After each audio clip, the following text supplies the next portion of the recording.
Hey, Deb. Welcome. Hey, Deb. Hey, how are all you guys? Good. How are you? Well, I'm excited that you're here. We've got 3 authors with us that have never been at one of our events before. And we have Christine Trent, who has been to the shop and to our conference every year. So thank you, ladies, so much for joining us this afternoon for this great event. We're all looking forward to hearing what you have to say. So welcome to the Mechanicsburg Mystery Bookshop's virtual event for the book, The Deadly Hours, which is fantastic. The authors all have other books that they've written, and we have them all for sale. I believe they're on our website at mysterybooksonline.com. So, you know, they'll probably talk a little bit about those. And thank you again for taking time from your schedules to join us today. I will now turn the program over to Bill Peschel, who will be our interviewer for this afternoon. Bill. All right. All right, thank you very much. And thank you very much for all the participants. We have, looks like 14 of them, and we'll have more coming in as well. You had something like, what, 50? 50-some. Some 50-some people signing up, so everybody's kind of trying to find their way in. We will let this run about as long as the conversation goes on. It'll be a minimum of an hour. If it runs over, which is perfectly fine.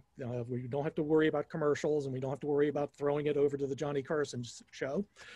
So let's begin. I'm Bill Peschel, and I want to welcome you all to Mechanicsburg Mystery Presents, a conversation with 4 authors who have joined forces to create a new anthology called The Deadly Hours. Did I get that right? About a cursed watch and its impact on the lives of the people who run across it throughout history. And I want to go briefly down to our 4 authors. We have first, in order of how they appear in the books, their stories appear, is Susanna Kearsley. She's a New York Times and USA Today best-selling author of historical novels, some of which have elements of time slip and the paranormal. And she wrote a story set in Italy in 1733 called Weapon of Choice, featuring characters from her previous novel, A Desperate Fortune, Hugh Macpherson and Mary Dundas. Susanna, would you wave so people get an idea of where, there you go, thank you. Next, we have Anna Lee Huber, and she writes the Lady Derby mystery series set in 1830s Scotland, and also the Verity Kent series that's set in England in the aftermath of World War I. Her 9th book in the Lady Derby series, A Wicked Conceit, comes out in April. Her story, set in Edinburgh in 1831, is called In a Fevered Hour and features Lady Derby and her husband, Sebastian Gage. And Anna, do you go by Anna or Anna Lee? Anna's good. Good. All right. Next up is Christine Trent. She writes the Lady of Ashes series about a Victorian mortician, Violet Harper. She is also writing another series featuring Florence Nightingale, the latest of which is called A Murderous Malady. Her story, set in Edinburgh and London in 1870, is called A Pocketful of Death and features Violet Harper. Christine, welcome back. Thank you. Finally, we have C.S. Harris, a USA Today best-selling author of 15 books in the Sebastian St. Cyr mystery series that's set during the Regency era, the latest of which is Who Speaks for the Damned. And she has also, as C.S. Graham, has written contemporary thrillers, 7 historical romances, and a standalone Civil War historical called Good Time Coming. She rounds out the book with her story in London in 1944, actually Southeast England, I believe, called Siren's Call, featuring Rachel Townsend Smythe and investigator Jude Lowe. And I've seen a couple of the other interviews you all have given, and I agree, I want to hear more about them. I loved the couple, and I hope you decide to write more about them. So ladies, thank you for joining today. Thank you. Let's go ahead and get into the book itself. And I would like to ask Anna to start us off by just giving us an outline of how it all came about. Sure, yeah. So I had wanted to collaborate with some authors. I thought it'd be a lot of fun to try to work on an anthology, something kind of different. And I was familiar, Christine and I were acquaintances. And so I reached out to her and we kind of just started brainstorming, and I told her my idea, and, it was just basically, what if we had an object, and what if it passed through, history, and what if there was a curse and it, impacted these different eras of history. And I don't remember whether it was her or me. I think it was she. I think she came up with the idea of a cursed pocket watch. And so then we kind of reached out to some other authors. Susanna was one of those. And she joined in on our team, and we just kept brainstorming. And then we looped Candy in a little bit later in the process, and just worked out how all our stories would mesh together. And it was really a lot of fun and very collaborative. I think everybody added different elements to the story to just make it work out really great. So and then that's history. That's how it started. Do authors usually come up with projects like this? I've seen collaborative novels like with the Detective Club in London, which Agatha Christie and Dorothy Sayers contributed to. I mean, there's not a lot of anthologies like this where there's actually the stories are interconnected, that there's they flow from one to the other, that an object's coming into them. There's a lot of, or there used to be, they're not as popular as they used to be, the anthologies, where they would be like separate stories about one theme, or something. But so it's kind of, it is, but it isn't. They're not as popular nowadays as they used to be, but ours is a little bit unique just in the fact of the pocket watch, connects all of them. Yeah. I also liked how there's sometimes, because you had such expanses of time passing, that some people knew something about the watch, some people didn't, and you all had to try to figure out how much did they know and how much would they be able to figure out. Were you coordinating in that way when you were talking about, or were you just kind of exchanging ideas from among each other and just seeing what works? Oh yeah, we were absolutely collaborating on, the different elements and who knew what. And we actually mapped out where the watch was between all the gaps. So, I mean, I have somewhere a document that shows where this watch was at every moment in time, from the beginning, of where, from Susanna's story really until Candy's. So yeah, it was very collaborative, and we definitely were all working together and throwing out different ideas and characters that connected the stories, and and just figuring out how the watch got from one story to the next. That was a lot of fun. Mm-hmm. Okay, well, let's start with Susanna as well, since she led off with her story. There's a dedication to Diana Gabaldon, if I have her name correctly. Yep, you do. About that, and it's still about what you saw Hugh doing. And I think of the story, and I don't know, what did you see Hugh doing? Okay. It's Gabaldon is how you pronounce her name. She always tells people that you just remember it's like rhymes with bad to the bone is how she always tells people. It's just because her ancestry is Spanish. So it's Gabaldon. I've been fortunate enough to know Diana for several years. We go to the Surrey International Writers Conference together and present there out in British Columbia, and that's how I came to know her. And she's been a very, very generous person. She is with all writers. Surrey is for primarily unpublished writers who come and learn from a variety of published storytellers in all different genres, movie makers and poets and writers and stuff. And Diana is generous with all of them. But I was touring for A Desperate Fortune and was going down to Arizona to do an event at the Poison Pen bookstore, which is Diana's kind of home base. And she was going to be doing the interviewing, doing your job for the event that I was doing there. And as I was flying into Phoenix, I get very nervous when I'm flying over the mountains that come into Phoenix, because it gets really bumpy, and I'm a nervous taker offer and a nervous lander. I'm not too bad when I'm up in the plane, but nervous taker offer and lander. And so I had my headphones on, like these headphones, and was listening to the playlist for my novel. And I like to put playlists on for all my characters that I compile them as I write the book. And it's just songs that I grab from the radio or different things that make my characters move when I'm writing. that's a longer story. But anyway, so I had the songs on that just happened to be the songs that had made Hugh McPherson move during the writing of A Desperate Fortune. And while I had his song on as I was coming into Phoenix, I could see him. I see it like little movies in my head. That's how my writing process is. I see the book develop like a film in my mind.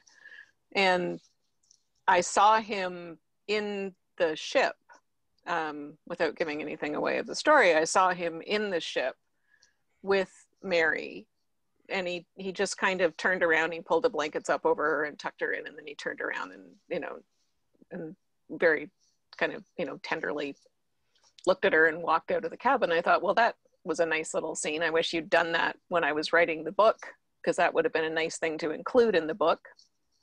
And it's too late now because the book is printed and out on the shelves and I can't do anything about it. So when I landed in Phoenix, I was going to the event in Diana, and I had supper before the event. And I told her how inconsiderate Hugh was to give me this nice little scene that I couldn't put in the book now. And she said, well, that actually doesn't sound like something for the novel. That sounds like a novella. And I said, well, I've never written a novella. How do you write a novella? And she said, well, you aim for a short story. And because she and I both write very long and never managed to write anything short. So I was kind of turning this around in my head, this idea that maybe I had a novella featuring Hugh. And Hugh is a watchmaker.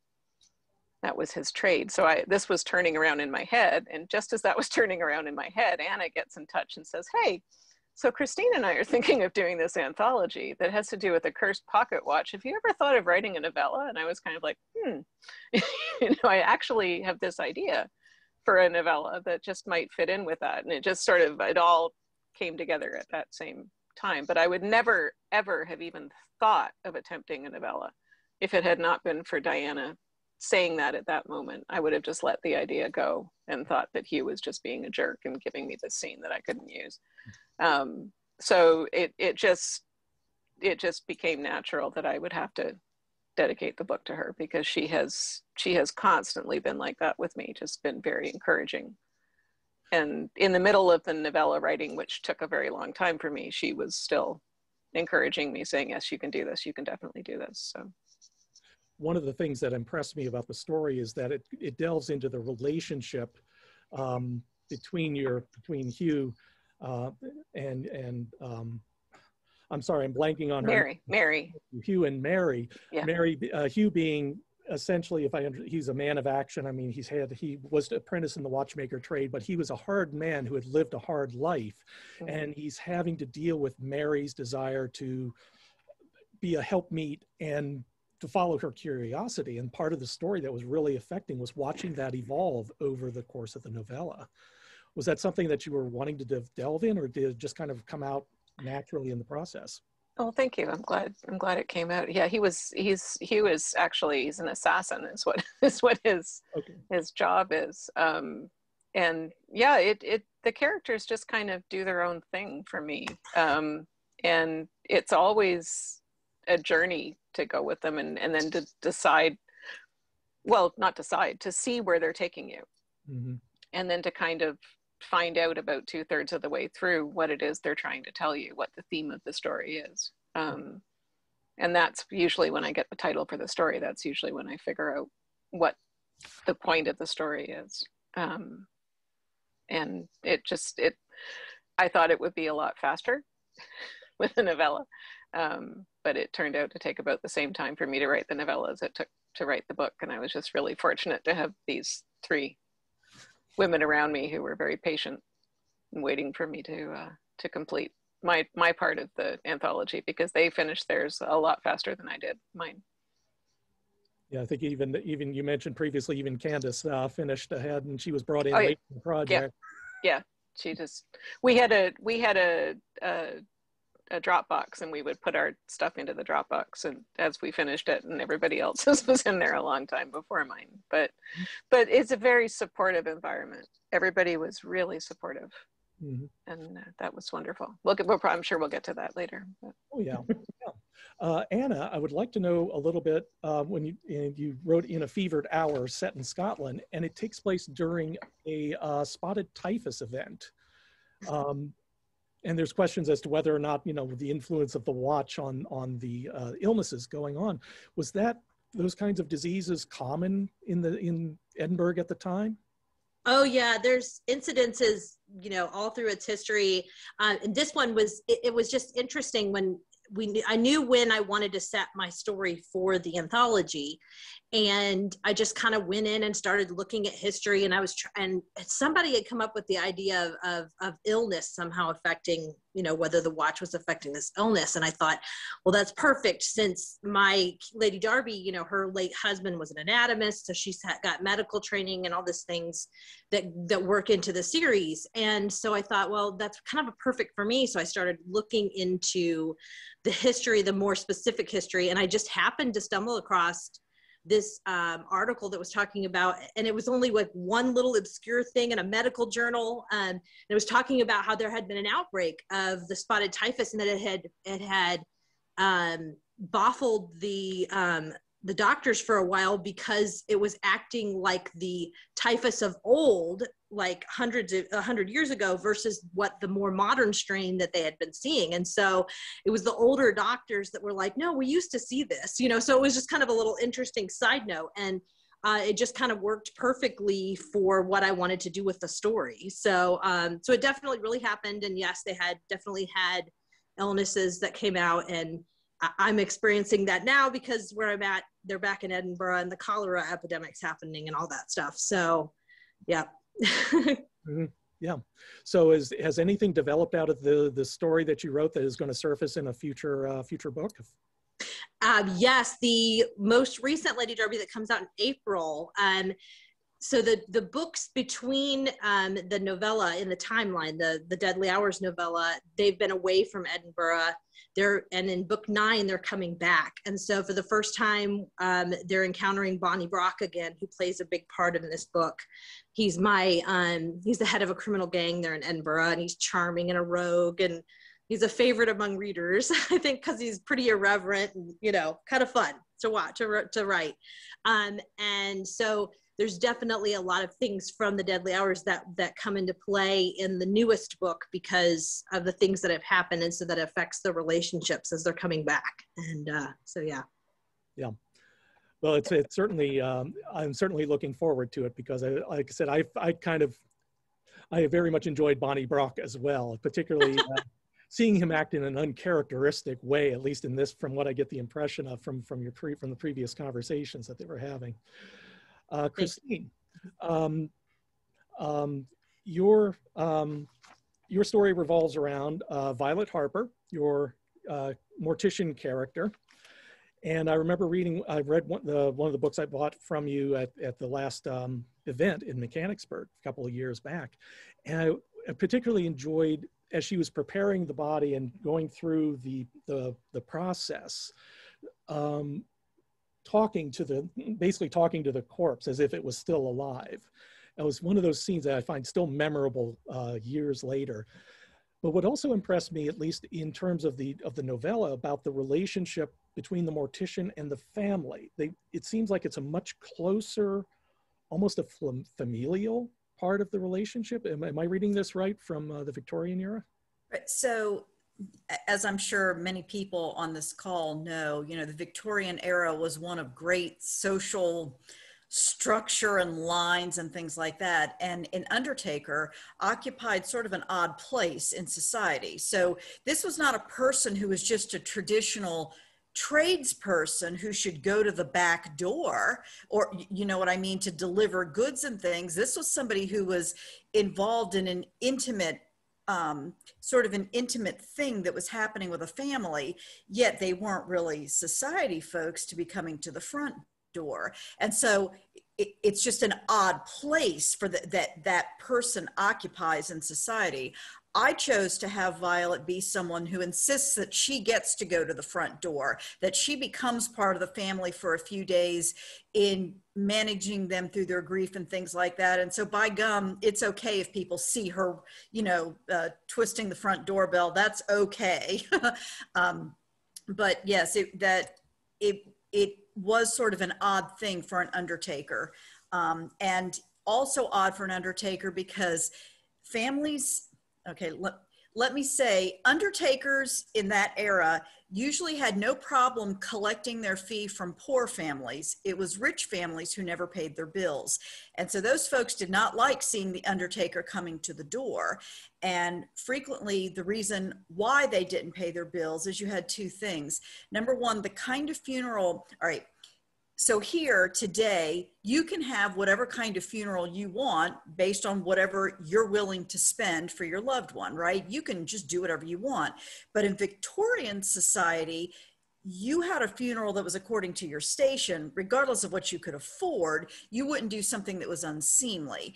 So if you were really poor, you would do a very basic thing, and that might even include renting a coffin that would be reused, yes indeed, and you might just be buried in a shroud. Whereas if you were someone of great stature, you could go all the way up to a glass carriage and multiple horses with certain numbers of ostrich plumes on them, and professional mourners walking next to the carriage, and all those kinds of things. Well, for rich folks, they needed to provide that kind of a funeral for their loved one, because that is the funeral that it was expected of them to produce. Well, a lot of these families were sort of keeping up appearances. Some of them had kind of lost their fortunes and were living on credit and didn't actually have the money to back up what their station in life was. So an undertaker became a bill that, well, you don't really need to pay that one. Maybe, of course, they didn't pay dressmakers, and there were a lot of trades folks they wouldn't pay, but an undertaker was someone who particularly would not get paid, and many undertakers would go under because it was their wealthy clients who would not pay them, and they didn't really have a lot of recourse in collecting that money. I've probably answered 4 questions in that long rambling answer, and I hope I answered yours. Oh, absolutely, absolutely, and that's part of the fun of this. I mean, we want to have a conversation and not an interrogation. Yep.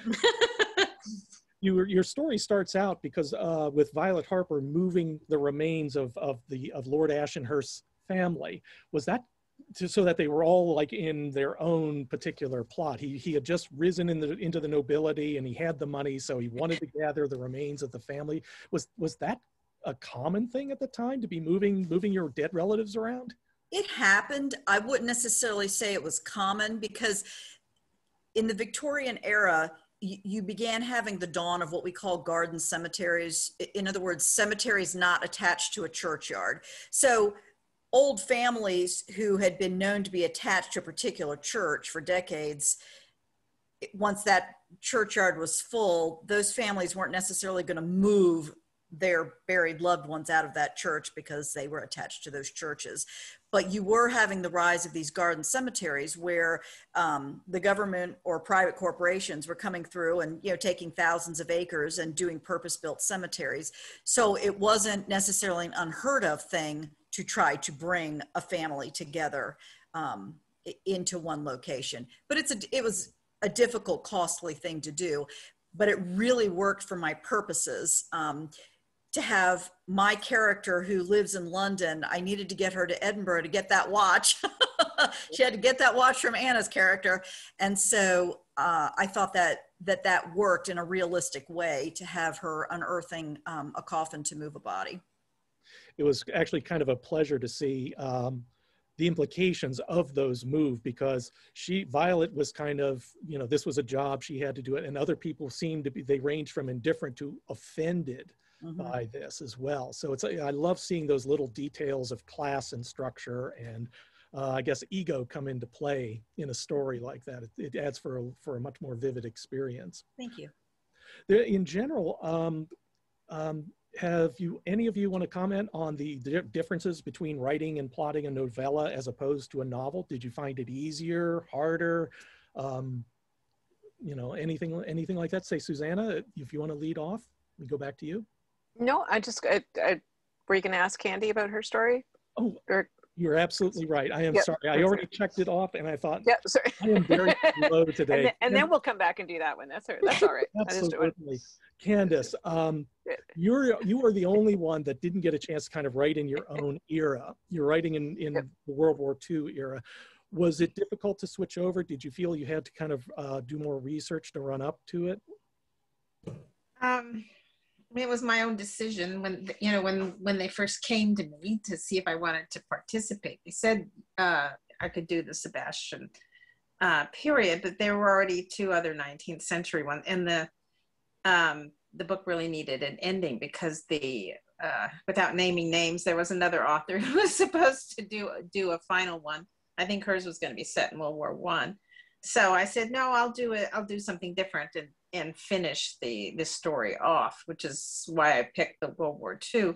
I have a PhD in history. I'm a historian by training, and I used to teach 20th century European history. So it's a period I'm familiar with in a lot of ways, but setting a novel requires a completely different repertoire of detailed knowledge so I did have to do research, but that's always fun because it's, you know, I love history. That's why I got a PhD in it.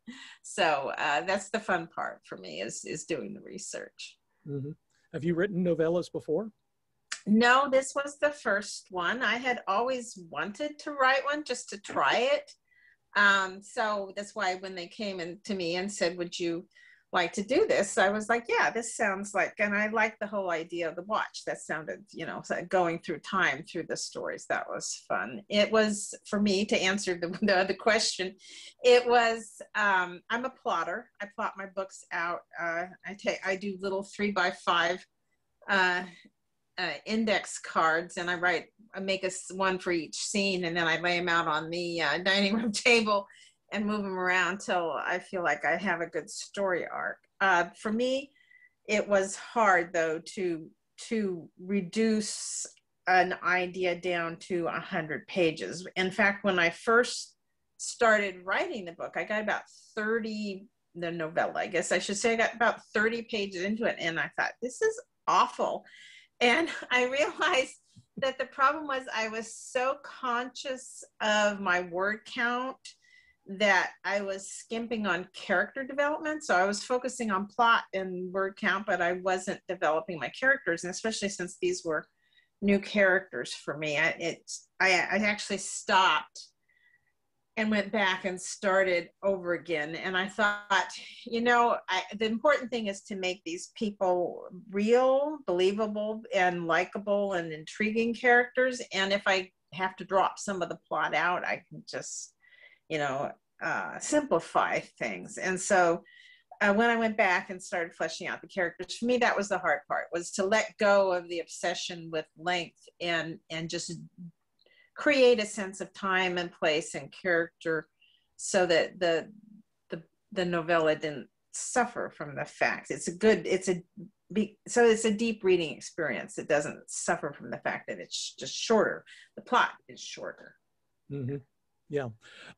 Without giving anything away, honest, I was very much, you had kind of the most difficult part in which you had to round out the book.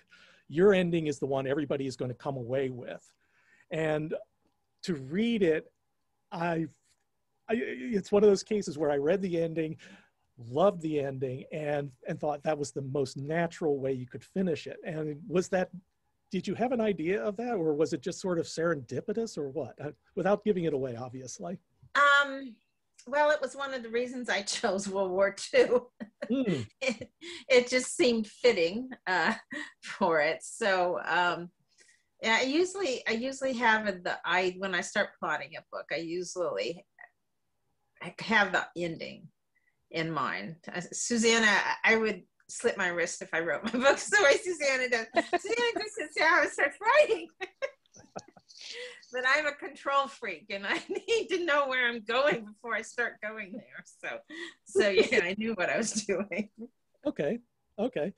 Susanna, did you want to talk about the differences now between, or sorry? Well, I can do that. But between novellas and novels, I think actually, am I the only person who's a pantser in the group? Are you all plotters? Am I the only pantser? Plopper. I'm a mix. I'm a weird mix. You're a plotzer. Okay. Yeah, because that may be why I took the longest, because it is a longer procedure, you know, to just kind of sit down and not know where your characters are going. I really try. I'm an engineer's daughter, so I always feel like I should be a plotter because I love making lists, and I love nothing better than like an organized anything, like a plan. I'm a map maker, I'm a map lover. I love everything to be organized. And I really do feel like I ought to know the ending of stuff. And then my characters get to like, you know, 3/4 of the way, they're like, yeah, no, that's not what we're doing. And the characters I think are going to show up never show up. And the characters I don't expect always walk through the door and go, hi, you know, it's I don't know if anybody in this group has ever seen the movie Sunday in New York with Rod Taylor and Jane Fonda, but there's a scene in there where her boyfriend walks through the door and goes, hello. And that's what my characters always do. They just kind of walk in, you know, with that kind of grin on their face. And it's, so that's what the whole thing feels like for me, is this process of just sitting down every day and not having the slightest idea who's going to walk through the door, or what they're going to do, or what complications they're going to bring to the plot. And Hugh was exceptionally difficult to write because I don't know if anybody has ever, well, a lot of people probably aren't even familiar with my writing, but Hugh was, as I said, an assassin, and he doesn't talk a lot. And in the previous book, A Desperate Fortune, he really didn't say a whole lot and was very I wasn't writing from his point of view in that book. I was writing from Mary's point of view. And in this novella, I decided, for some strange reason, it was his voice and in his head that I was doing the writing from, probably perversely, just to, you know, kind of say, okay, well, now you have to talk because I'm in your head. You have to be the one leading the plot.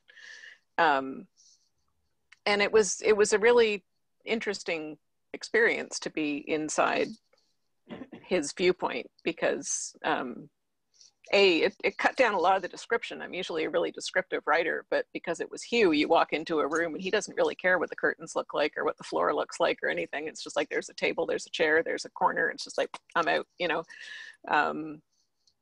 But it also let me see a lot of what was going on inside him that I hadn't really noticed before. So it was interesting. It was a very interesting thing. But the process of writing for me was exactly the same as writing a novel.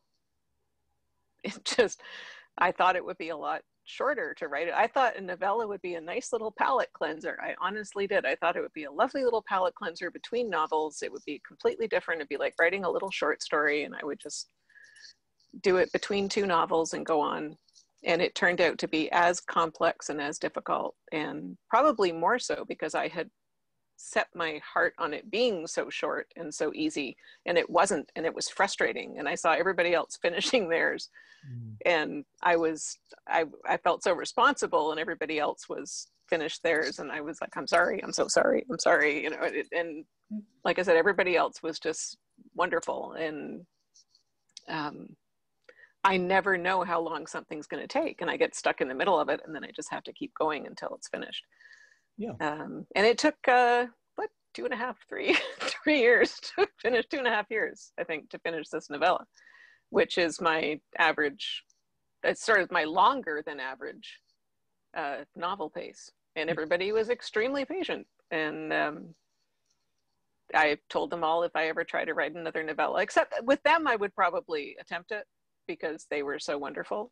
But if I ever try to write another novella with anybody else, they have to hit me with something heavy. So, yeah, or just stand over you with whatever. No, whatever. Hit me with something. If I ever say, you know, I got this novella idea, they just like, no, just like whack, poof, right down. You know, just something heavy right on the head, right there. You know, but with this team, I would do it.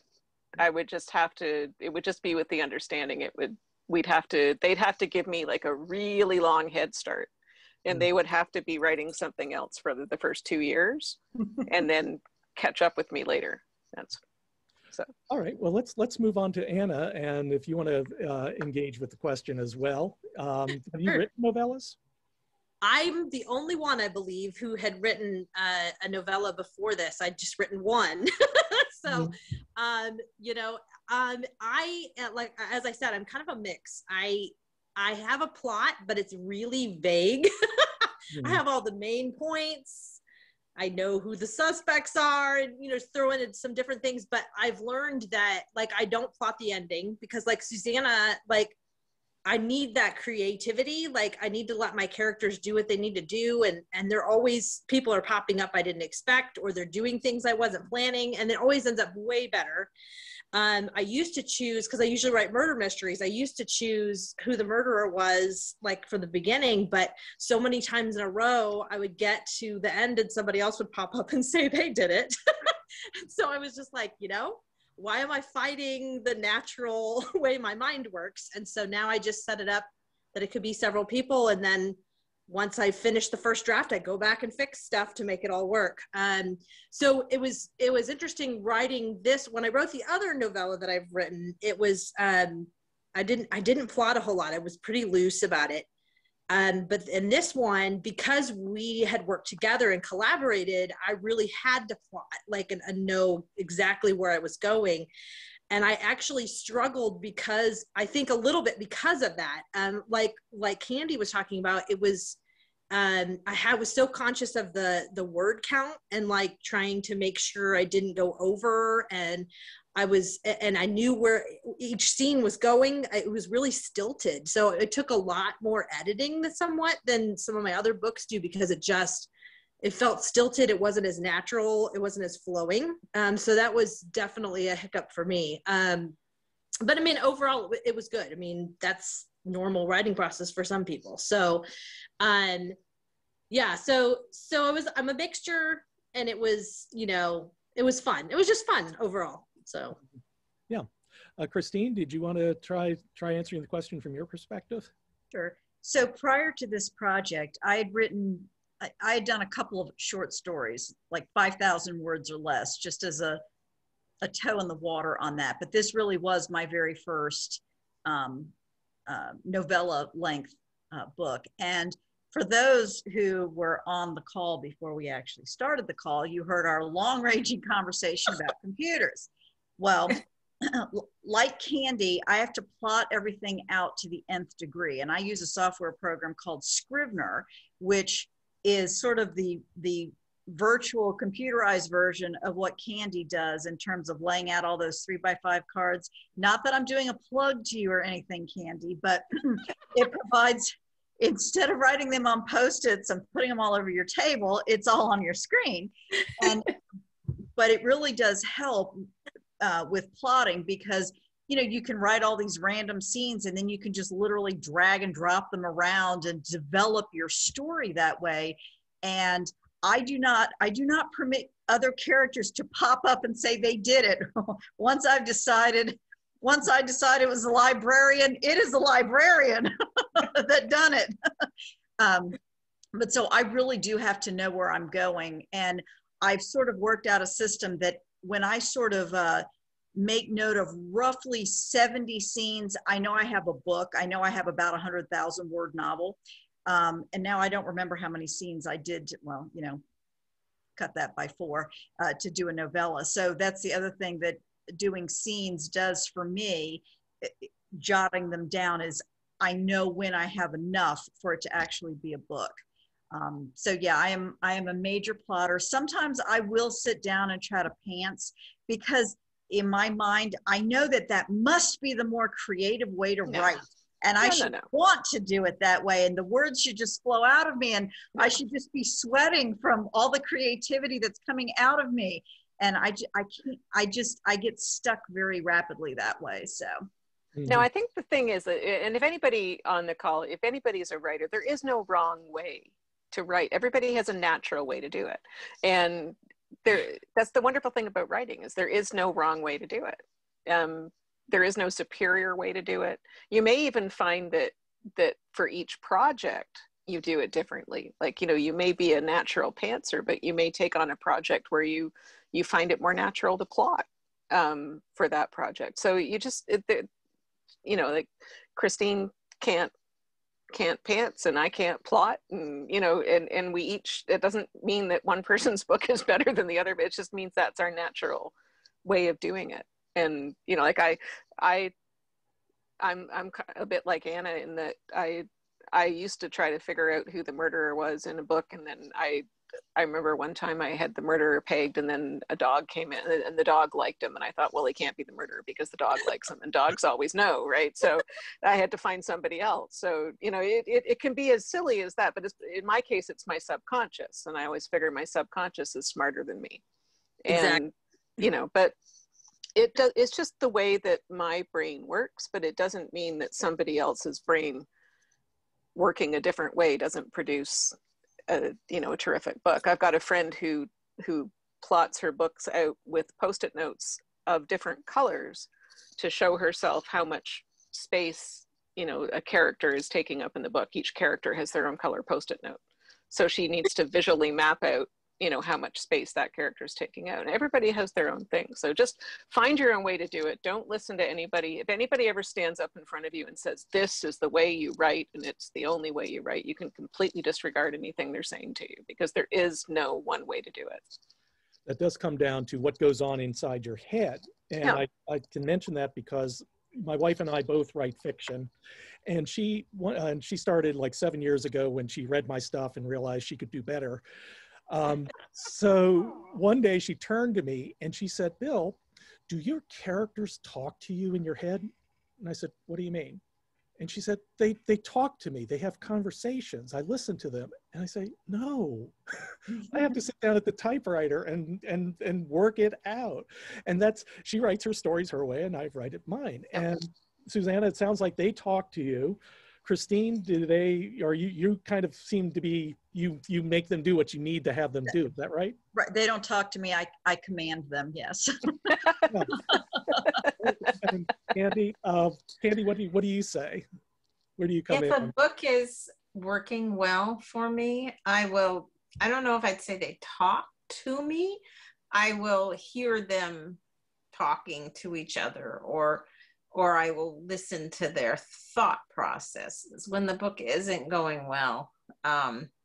You know, I mean, like I keep a notebook by my bed and in the bathroom when I'm having a bath or something, so I can write it down, because I've learned I forget. But if it's not I mean, that's when I know a book's really working. It's when I hear them when I'm going for a walk or doing the dishes. You know, I hear and scenes come to me. When it's not going so well, then I have to sit down and then I can usually get them to you know, to the point that I'm just listening to their lives.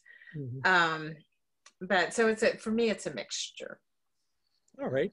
Anna, do you want to weigh in and let us know what goes on inside your head when you're writing? Sure. Yeah. For me, it's definitely, they're not, most of my books are written from first person. So it's like my heroine is, I always describe it as the heroine is like part of my brain. Like each of my heroines inhabit a certain place in my brain, and they'll just start talking to, like, just narrating what's going on, just telling me the story. So it's not necessarily they're talking specifically to me. It's kind of like Candy was saying, they're narrating their own story, but like I can feel like, I don't know, they're talking through me. That sounds so weird, but that's just the way it works for me. And, you know, like I see them having a conversation or a scene playing out, like interacting, like a movie, like a film, like Susanna was talking about also. Like it's always a visual scene for me. So, but yeah, that's how I describe it. It's like, I don't know, that's how I tap into my different heroines, because they each have a different place. And so I know if I'm hearing the wrong voice, then I'm tapping into the wrong heroine. So. Yeah. Well, we can move on to another area, which basically involves your books. And I know some writers, when you're all writing historicals, you all travel to places, I assume. Is there a place in particular that you would really like to return to, that you visited and it had such an effect on you for your books, for any of your books, and you decide, I would love to see that again? Yeah, I can definitely say for me, the Highlands in Scotland affected me a lot. I've talked about this with some other people before. There's places that you go where you almost feel like you've been there before. It's almost like an ancestral memory is the only way I can describe it. And like when I was in the Highlands, I just felt like I've been here. Like it was just so like familiar. and I only got to stay for a few days, and I'd love to go back. And I love using Scotland in my stories. It just is, I don't know, it affects me, and it's so atmospheric, and it's just, there's so much great history, and it's just the people and the language, and I just love it. Mm-hmm. So Susanna, do you have a particular place that you've seen, visited, or even if you just wanted to go in general? I could easily live in Perthshire, in Scotland. I mean, like I love Perthshire very much. I love Edinburgh, but the place that I could never spend enough time in is Chinon in France, in the Loire Valley. I went there a couple of times in my early 20s, and I set a book there called The Splendor Falls.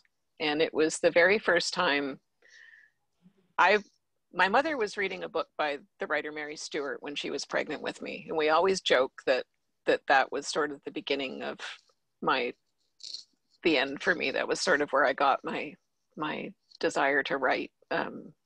Mary Stewart wrote wonderful romantic mysteries and set them in wonderful far off places like France and Greece. And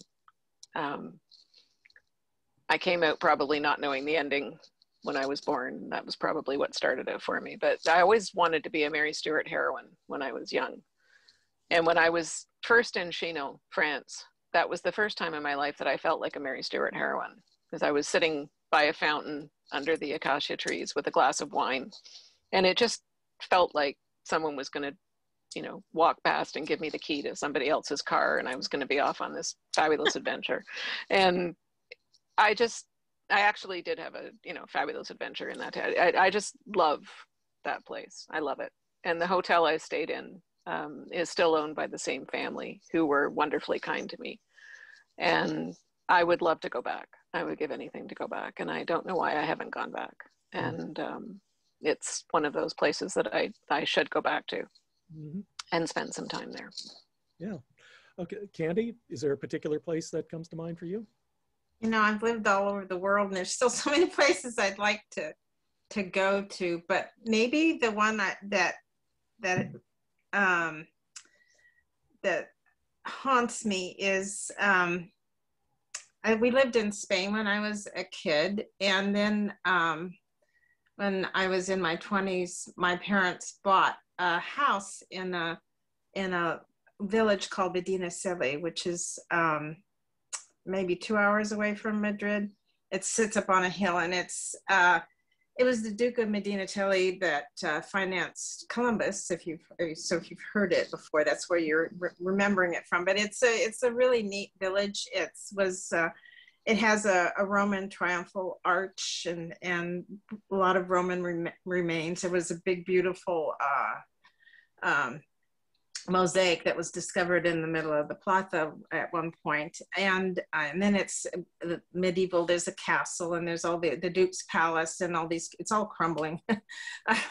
Churches and convents. And at one point, the whole village got together and bought a lottery ticket. They won. So they actually have a fair amount of money. They paved all the streets. Anyway, it's a amazing place to and they had this house there for when I was living in the Middle East. And so in the summer, they would go spend the summer, and I would fly from the Middle East and spend it with them. And I always wanted to set a book there. And I had this idea, that would weave the history of the Roman and the medieval history and the Renaissance history, which was just such an important part of this village, but I never wrote it. And then when my dad died, my mom sold the house because it was just too, and I moved to Australia, so I wasn't in the area either. But yeah, so I would love to go back and write that book that I never wrote. Okay, Christine, what do you say? So my answer, I've had the great good fortune to go to England multiple times, and just beautiful and so inspirational for writing books set in the Victorian era. But when I think about what's the place that really speaks to me, I'm going to have the really weird answer of our group. In and around London, there are what is called the Magnificent Seven cemeteries. And these are these big tracts of land I talked about. In the 1830s, they began building all these garden cemeteries. And so these are these enormous cemeteries where people have been getting buried. And I went to, on my last trip to England some years ago, I went to Kensal Green Cemetery. It was the highlight of my trip to go to this cemetery to see, okay, what would this be like as Violet is conducting a funeral and bringing these horse-drawn carriages into a cemetery, what's it like? But it's particularly neat because a lot of these cemeteries, they have just average people in them. They have the most amazing, complicated marble statuary and crypts and things that I've just never seen on this side of the Atlantic. Just remarkable. I can't even imagine how much they cost. And it's just amazing to see famous people from the Victorian era buried there. In a previous book, not having to do with Violet, I wrote about the Battle of Trafalgar, and the ship's doctor, Mr. Beatty, who I write about in a book. I stumbled into his where he's buried. That's thrilling. There's something so exciting about seeing a character from your book. Okay, maybe most people like to see their house, but I'm thrilled to get to see where they're buried. You know, I mean, it's almost like if you go to Windsor Castle, you go into Windsor Chapel, and you can basically walk over Henry VIII. I mean, you know what I mean? And there's just something unbelievable about that, because there is that commonality in death for everyone, you know. But I found Kensal Green. I wandered that place for hours. It's enormous, and there are you know, Greek sections and you know, different nationality sections. There's an American section. There's all kinds of things there. Absolutely fascinating place. And that's my biggest inspiration yeah. for a location. Part of the fun of the research is also uncovering the anecdotes or unusual facts. Has there been anything, I skipped over you, Christine, so let's find out if there's anything in particular that you've run across that, something that, it could be anything that really caught your attention, or something you say, I would really like to use that, but you know, I can't figure out how. So we're talking about Victorian era undertaking. Yeah. And so we are talking about, there's a whole lot of stuff that actually I still want to use. It's untapped as of yet, but some of the undertaking was actually, and actually the same is true today. Families ran these businesses for generations, and they're very closely held secrets how they do it. I mean, they consider it's sort of an art form, the preparation of the deceased. But I was, in my research, able to learn some things just in terms of how bodies were prepared, how they were buried, some really just odd things. Something I haven't used is there were coffins, let's say. People have probably heard about the Victorian fear of death, of being buried alive. Thank you, Edgar Allan Poe. So people had a great fear of that, and they were willing to spend a lot of money to prevent that from happening. That, you know, that they would know that if they were buried alive and they woke up, that they could ring a bell, shout through a tube, somebody could look down at them. And there are so many of these kinds of really strange coffins that were patented and got use, and some coffin makers made a lot of money off of. And here's a secret for anybody who has that fear. A coffin has about 45 minutes of air in it. So the likelihood of you waking up 3 days later is not really good. So, but anyway, I mean, I've seen, and I haven't used this one yet, I really need to, where it was a coffin that had a crank to it, and the coffin would be, say, placed above ground. It wouldn't be placed into the hole immediately, and there would be a viewing panel so that the watchman of the cemetery could continue looking in there. And, you know, once you began showing some signs of, we'll say, decomposition, it had a crank, and so it could turn you over, and the coffin thing would fall out, and you could kind of go to your final destination, and then they could turn the crank back and move the coffin off. And I've got to use that. That is so weird to me. It's so unlike anything we would do here in this country. I've got to use. Yeah. Okay, it looks like we lost her for a little bit. Hopefully you'll be able to come back. Susanna, can you? Oh, I find all kinds of strange little anecdotes. I mean, for this book in particular, I ended up using one for the novella because I just couldn't help it. That was the sacking of Cartagena that I just worked in as a starting place for the watch. But I run across them all the time, and some I use and some I don't. I end up stuffing them in my drawers and keeping them in case I need them for future books. And usually they become, if they're interesting enough, they become the starting point for a new novel. If it's something you can't use in the book that you're currently working on, it's that moment of finding something that you didn't know in history. The sort of moment, where it's a part of history that you didn't know anything about, or a really interesting anecdote that especially if it's something that's very, very human, that kind of touches your heart, and so it has a human aspect to it, like where it involves people. There's one I can share with you actually now that is going to, I think, become the start of not the novel that I've just finished, but the novel that I'll probably be writing next. And I just came across it completely by accident. And it's about, I write a lot about a particular Scottish family called the Murrays, who are of the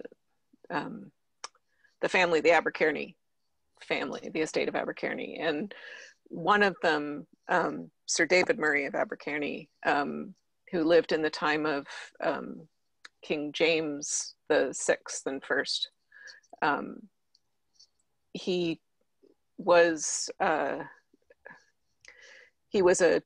tutor to King James's eldest son, Prince Henry, who was King Charles the First's elder brother, who died before he could become king. Henry died before he could become king. But anyway, at that same court, there was a woman named Esther Inglis, who I'd never heard anything of before. And Esther Inglis is actually just becoming better and better known by historians because, of course, women don't get written about a lot by historians. We tend to get left out of the pages of the history books. But Esther Inglis was a very well-known, of her time, she was an extremely well-known calligrapher. And she made these beautiful little books, little tiny miniature books that looked like printed books. And they were wonderfully illustrated and wonderfully illuminated. And she would give these, she and her husband would give these as gifts to the royal court, to different people of note overseas. And she lived at the court with her husband.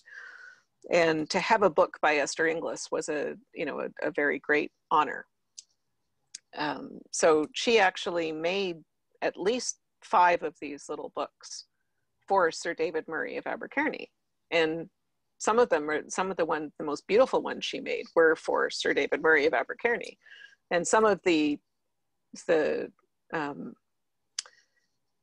dedications that she wrote to him are actually quite personal and lovely. And when you read the dedications, you know that there was a personal friendship there between the two of them. And that gets me thinking. That's the kind of thing that gets me thinking, well, how did they know each other? When did they meet? How did that develop? I mean, obviously she was married and had children. He never did marry. In one of the dedications, she comments on how good looking he is. Actually, she's like, well, God has obviously blessed you in body as well as spirit. And, it's a very personal sort of dedication. And that's the kind of thing that'll start running in my head. Mm-hmm. And I don't forget that type of thing. And then I start looking for more and more, because I'd never really heard of Esther Inglis either. So I start looking for more and more details and more research bits. And I start you know, it's like, well, here's a woman that deserves to be written about, and here's a man from the family I like to write about. And it's a court and a time of history that doesn't get written about a whole lot. So I start pulling more and more bits and pieces in, and I know that eventually enough will stick to it that it'll become a novel. Yeah. So that's how that type of thing starts forming for me. Yeah. You take an object and you just kind of let your imagination roll. Well, I just know that it will eventually. Like it's sort of like building a snowball. It's kind of like, you know, you've got the seed of it when you, you know, if you're going to getting back to, you know, Diana Gabaldon, she says that when you find the right thing to write about, it's like life just puts those little things in your path all the way along. That, you know, that you don't really even have to go looking for it. It's just life will just put those little things in your path. And what'll happen to me is I'll read about Esther Inglis, for example, and then the next thing I know, I'll just be on the internet looking for something else, and all of a sudden there'll be a special on you know, some channel that I'm watching, and it'll be all about Prince Henry, you know, and I'll think, oh, that's interesting. You know, here's this special on Prince Henry, King James's son, that I had never heard of before until I started thinking of, you know, and it's like life is putting all these little things in your path saying, this is what you're supposed to write about next. And so that's the best way I can explain it. Yeah. Yeah. All right, Anna, do you want to chime in on anything in particular you've come across? Yeah, sure. Kind of like Susanna said, I mean, I think most historical authors, like when you're doing research, you're just squirreling away all this information that you stumble across to use in the future. I love using like the folklore of different areas. I wrote one book that was set in Dartmoor, and there's so much great folklore, like little stories, and how did this, you know, where did this story come from? Where did this bit of superstition, you know, there's usually some kind of grain of truth, and finding all that out. Or like, there's a lot of little villages throughout the UK that have their own little history section that will describe like real events or folklore. Kind of tying in with Christine, there was a village in the border region that had a story about body snatchers that came through. They were going through the village in a wagon, and they got hailed to stop, and it turned out that they had dug up their friend, and he was seated in the seat with the guy in the front of the wagon, and they're like chasing them to stop them. I mean, these things that you can't make up, these really happen, that you can just find on these little websites. Or, you know, memoirs. I mean, with Verity Kent, she was a spy. She's my post-World War I. She was a spy for the British during the war. I stumbled across so many great anecdotes from the memoir of the man that ran some of the resistance networks in Belgium during the war, and just things that the members actually did, you know, and ways that they had close calls and how they gathered their information. And it's great stuff. It's so much fun to work in, and like, I have to agree with Susanna, you know, breadcrumbs just kind of get put in your path when you find what you're supposed to be writing about, and it just fits. And it's like, oh, you know, it gets you all excited, and, you know, yeah. Candace, do you have anything to contribute? Life doesn't give me these breadcrumbs. Breadcrumbs. I think that probably I have a lot of historical nuggets that I, like everybody else, I keep tucked away, and hope that someday I can use them. My Sebastian St. Cyr series, which is set in the Regency period in England, I decided when I very first started writing it that I would take it through the Regency period. So the first book starts when the Regency is being proclaimed, and then I've been following it. I think I'm up to 1815 now. But so when I first started it, I looked at, okay, what happened in that 9-year period that I can maybe weave into the books. So there was one incident that happened in December of 1811, that the Radcliffe Highway murders, which were these two spectacular murders of these families that really shook London the same way that Jack the Ripper killings did in the Victorian period, because it was these two families that were just brutally bludgeoned and slashed to death in their own homes. But I couldn't use that. It just didn't fit in the series in December of 1811, what I was having happen. And I always kind of regretted I couldn't use it. But then the book I have coming out in April, What the Devil Knows, I actually was able to use it in a way that I thought worked out better than if I had been able to, if I had set a book there, because I have then in my book, I have a series of killings starts up again that echoes the ones in the real life murders in 1811.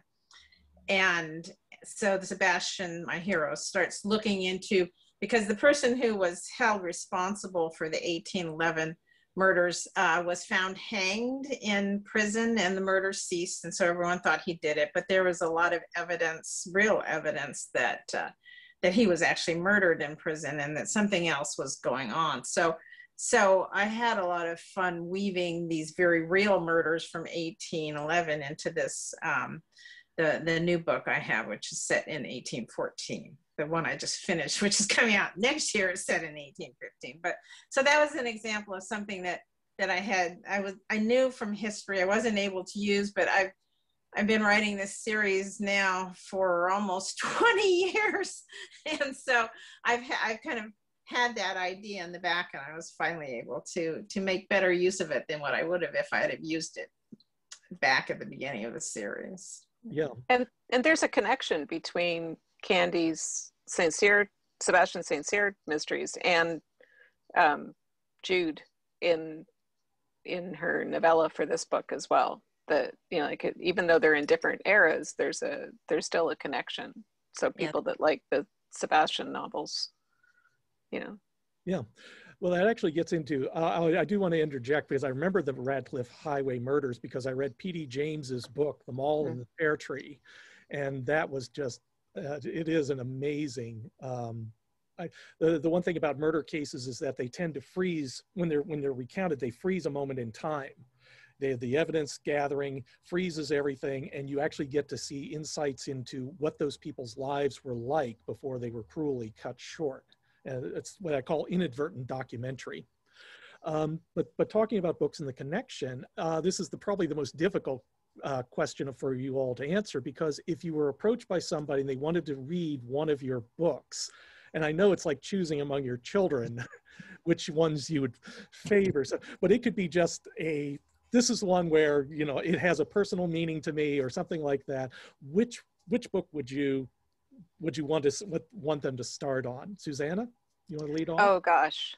Well, this is a hard thing to answer because I don't know what Deborah's got in the shop, and I don't want to say anything that Deborah hasn't got in the shop, because I like to support independent booksellers above anybody else. So Deborah said if she doesn't have it, she'll get it. So okay. Don't worry about it. All right, she's good at that. But see, my mother used to own an independent bookshop when I was a kid. So I advise everybody to support your independent bookseller above everybody else.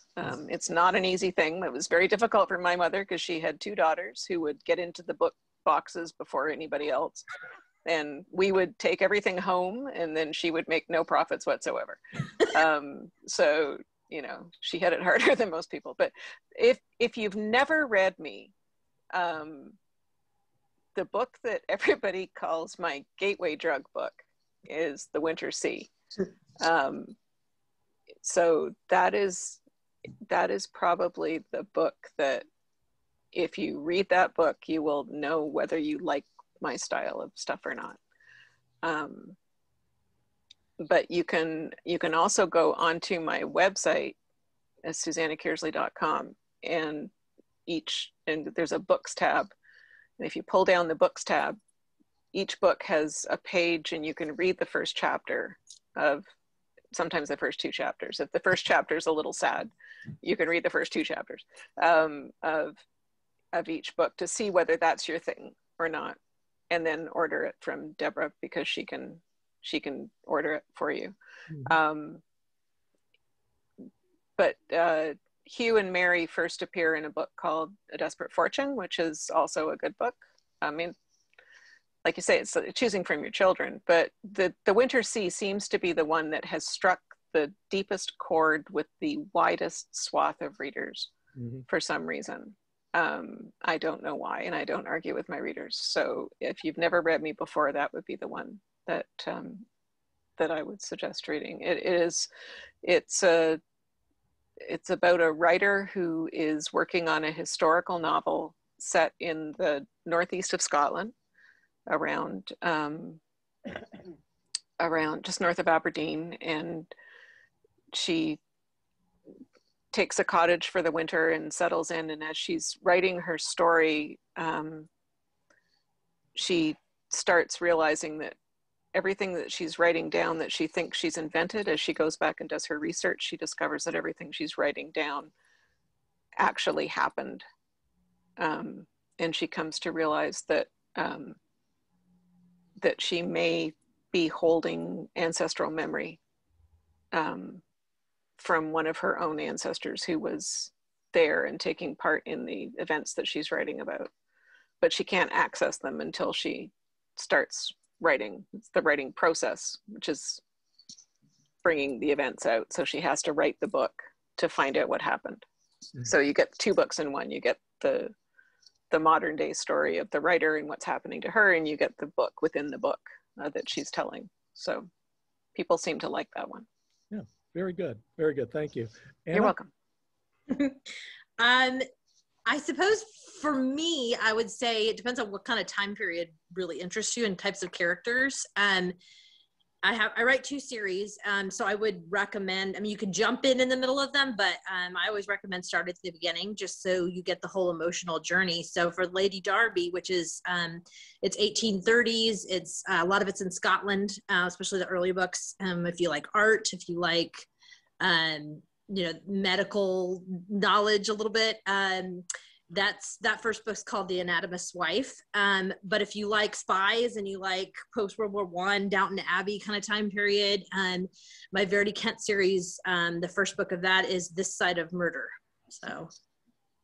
All right, very good. Christine?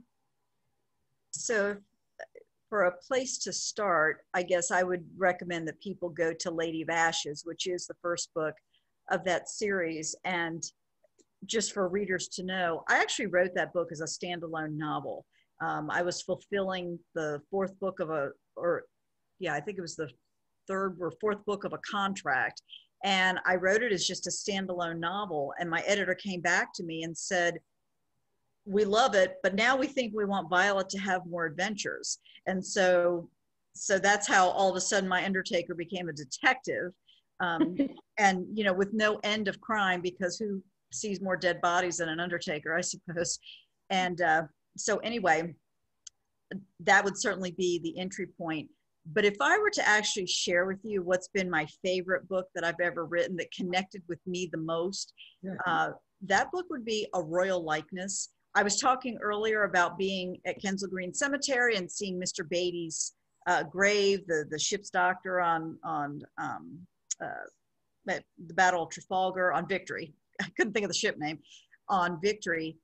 I detail that battle, you know, and I have my heroine through a series of circumstances end up on the ship. And that was really a really fascinating period of history, a period of great British pride.